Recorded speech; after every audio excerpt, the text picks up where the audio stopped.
Hypnose et santé, le podcast d'Emergence. Je vais vous parler d'un autre outil thérapeutique extrêmement important qui s'appelle la thérapie brève. Oui, je vous ai déjà évoqué ce terme de thérapie brève quand on a parlé de l'histoire de l'hypnose, Erickson et le courant de Palo Alto qui étudiait la communication et les systèmes. À l'époque, on ne parle pas de thérapie brève, on ne parle pas non plus de la temporalité de thérapie. On sait que les thérapies, les psychothérapies durent longtemps, voire très longtemps. Ce qui posait un problème économique, en particulier aux sociétés d'assurance médicale aux États-Unis.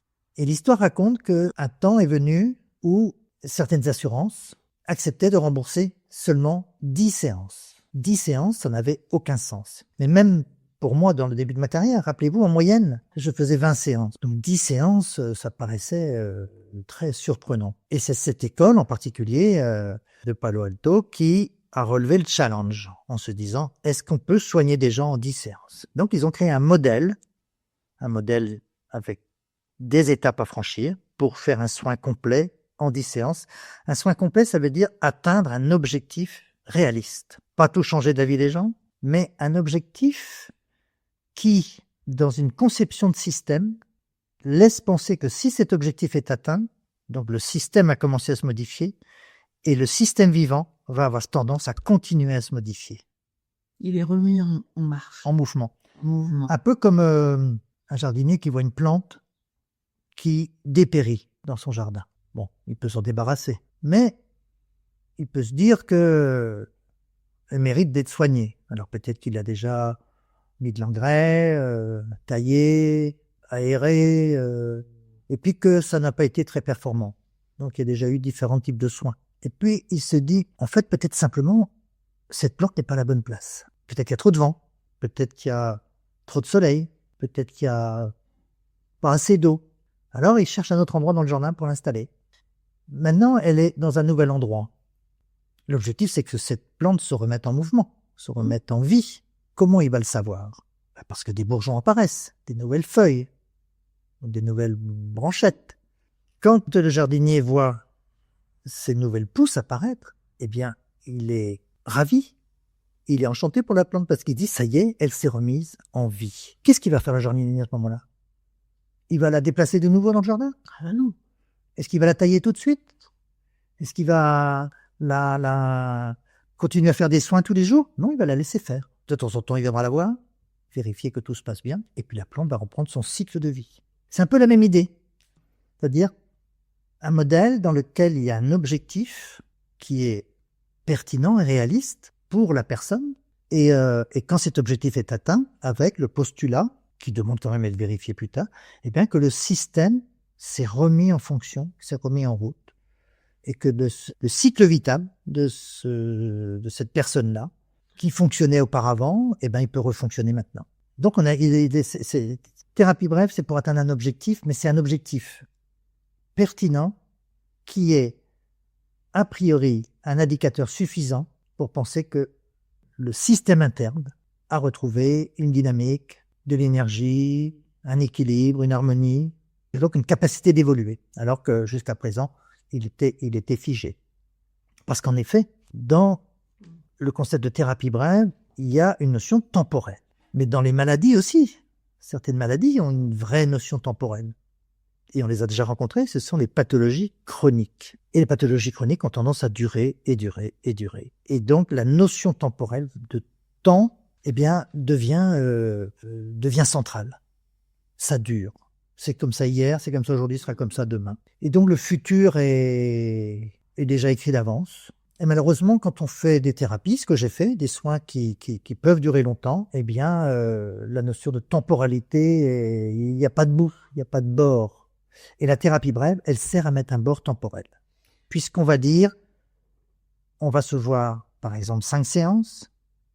D'autres disent, aujourd'hui on est le 1er mars, on va se voir jusqu'à fin avril. On met une borne temporelle.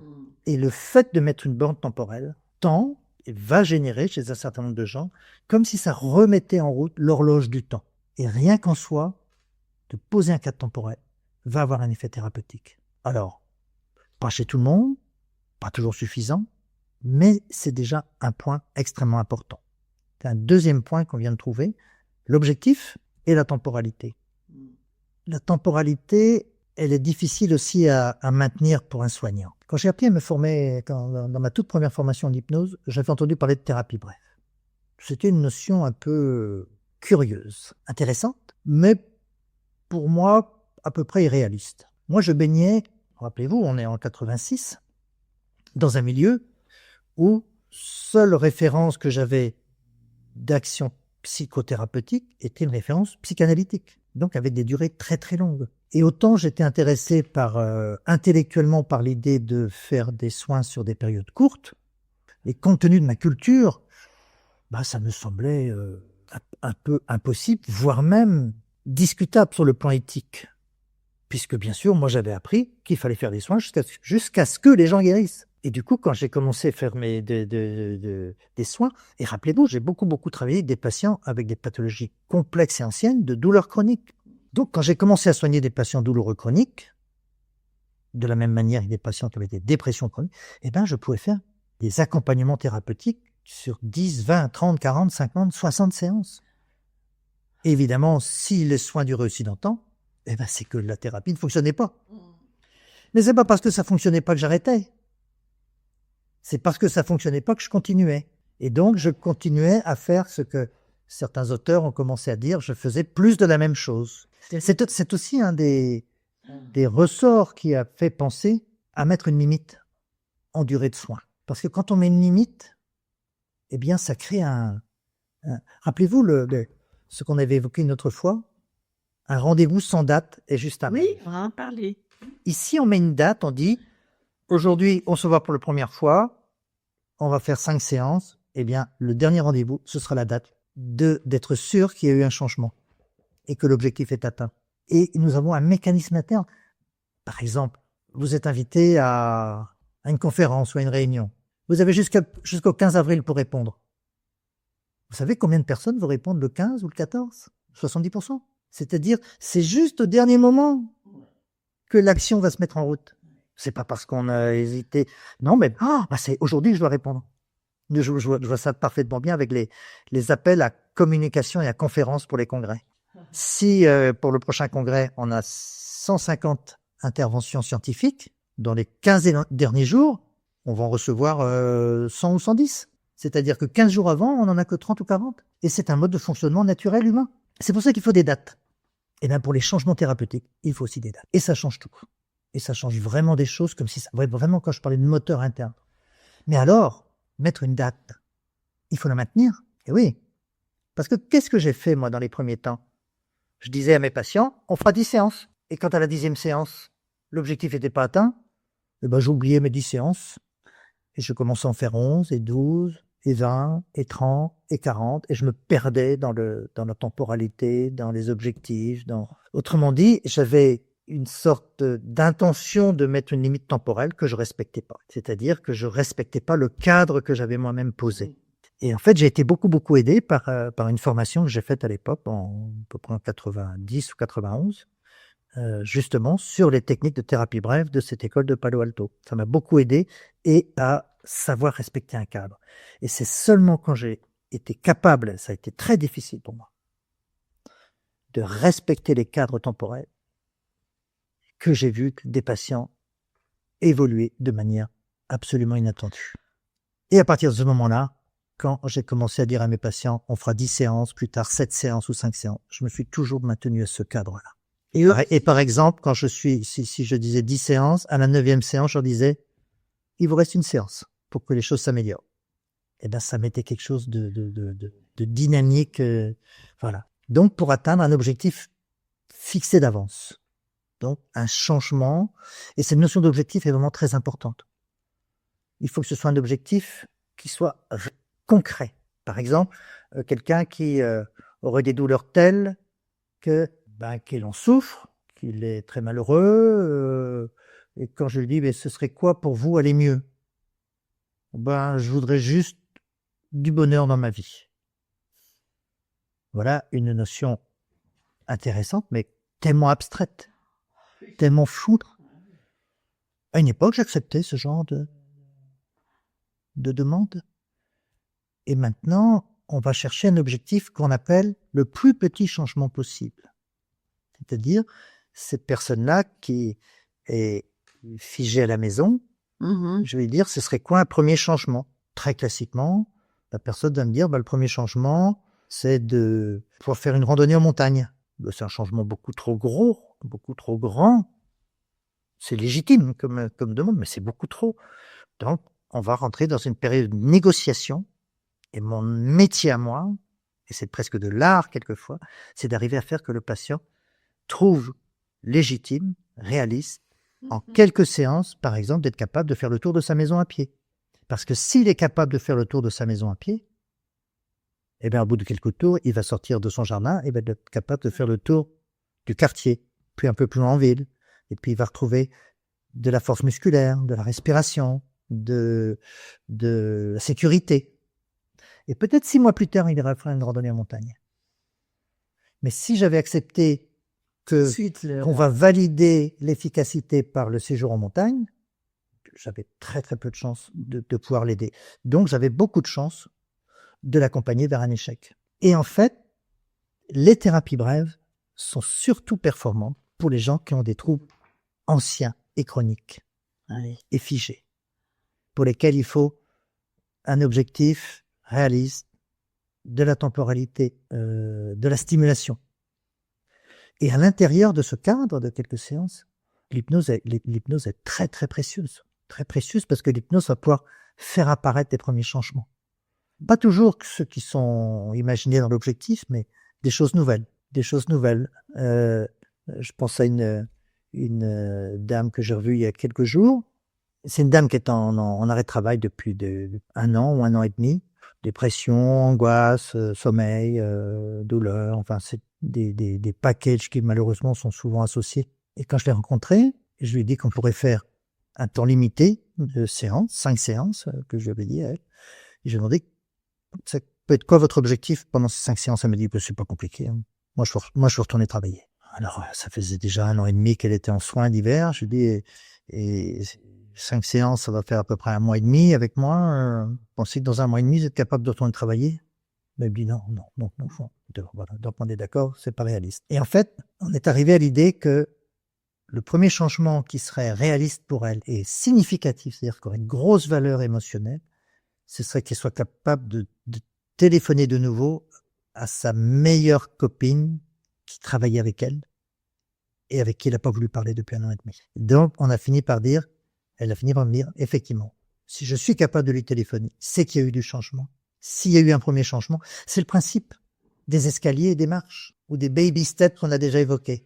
Et ce modèle, cette manière de réfléchir pour un thérapeute, pour un soignant, est très, très fonctionnelle. C'est-à-dire cette intention. L'intention, c'est de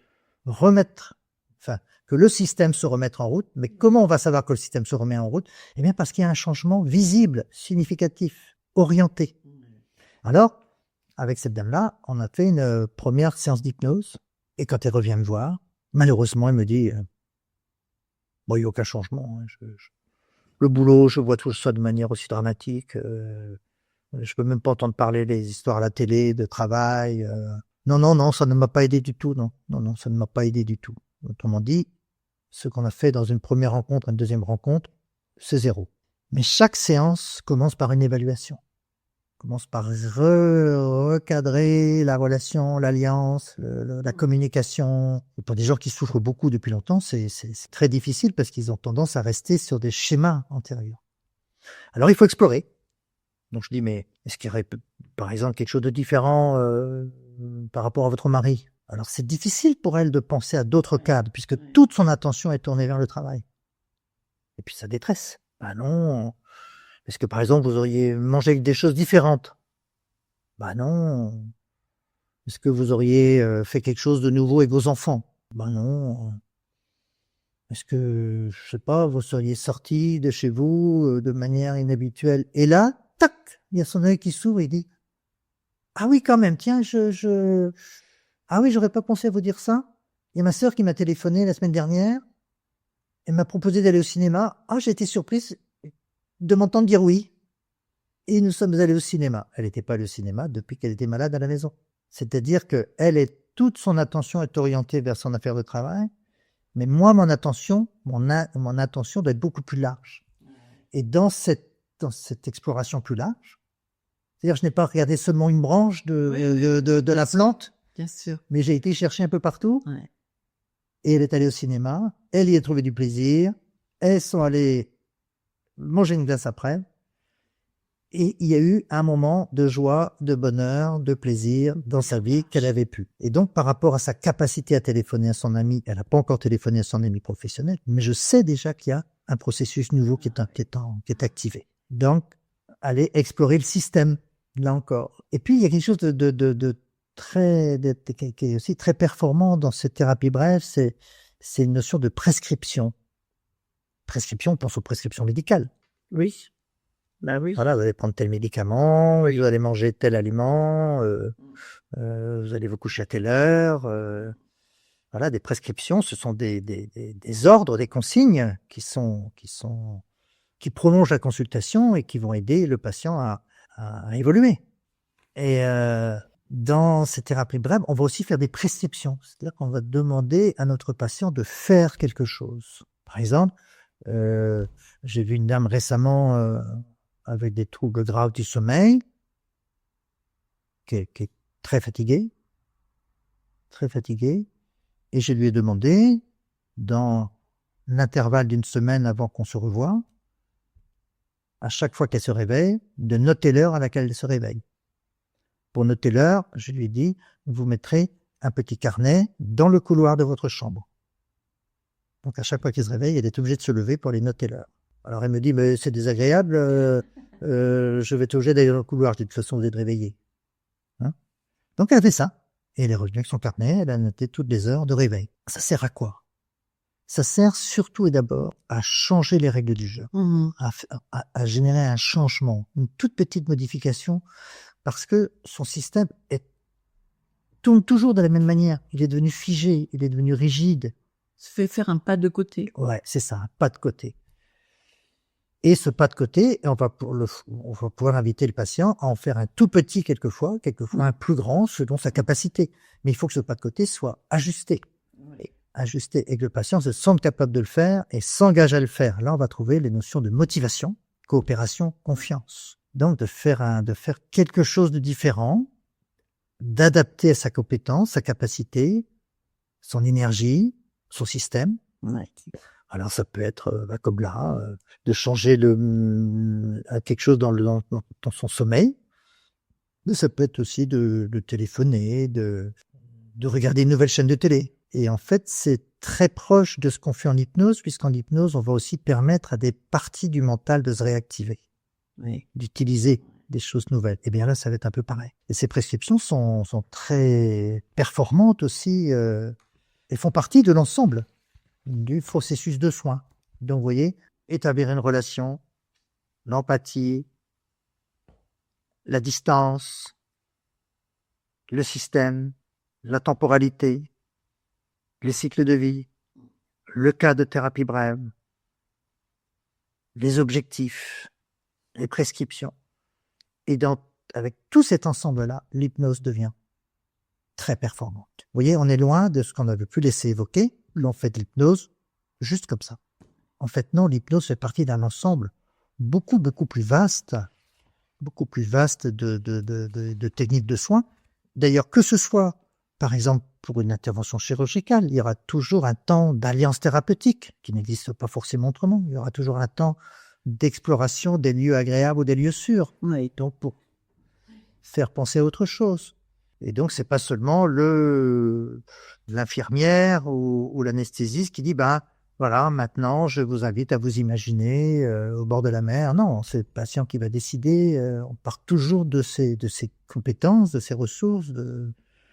Donc là, vous voyez, dans un cas très aigu, on va devoir faire autre chose que de l'hypnose. Mais dans les cadres très chroniques, que ce soit, on a parlé de dépression, de douleur, mais ça va être aussi pour les troubles alimentaires, pour les dépendances au tabac ou à l'alcool, eh bien, on va avoir aussi une sorte de surface d'intervention beaucoup plus large que l'hypnose seule. Et il faut apprendre à manier tout ça. Et ça demande un certain temps en termes d'expérience professionnelle, de formation, d'expérience avec les patients et d'apprendre à travailler au début avec quelques patients seulement, avec lesquels on se sent plus à l'aise, puis un peu plus de patients, puis un peu plus de patients, puis un peu plus de patients.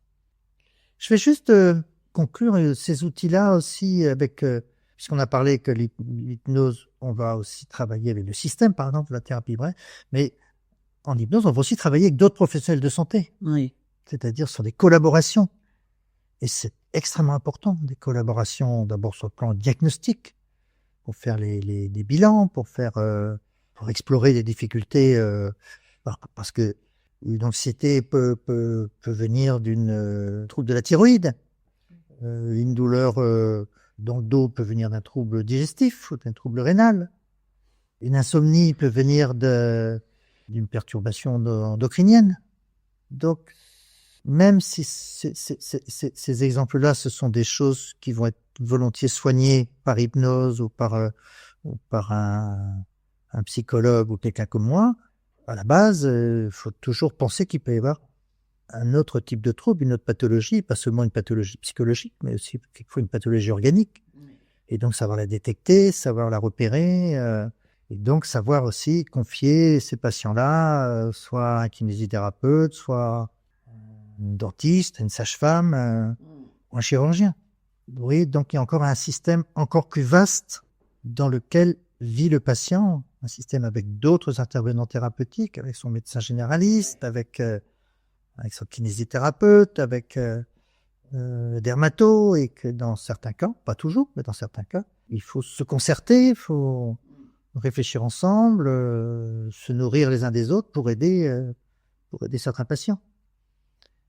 Donc vous voyez, il y a différents niveaux comme ça, depuis la manière de savoir dire bonjour jusqu'à la manière de savoir communiquer avec un autre professionnel de santé. Et tout ça fait partie du soin. Le podcast Hypnose et Santé est une création Émergence. Pour toute question, nous serons heureux de vous accueillir sur hypnoseaupluriel.com.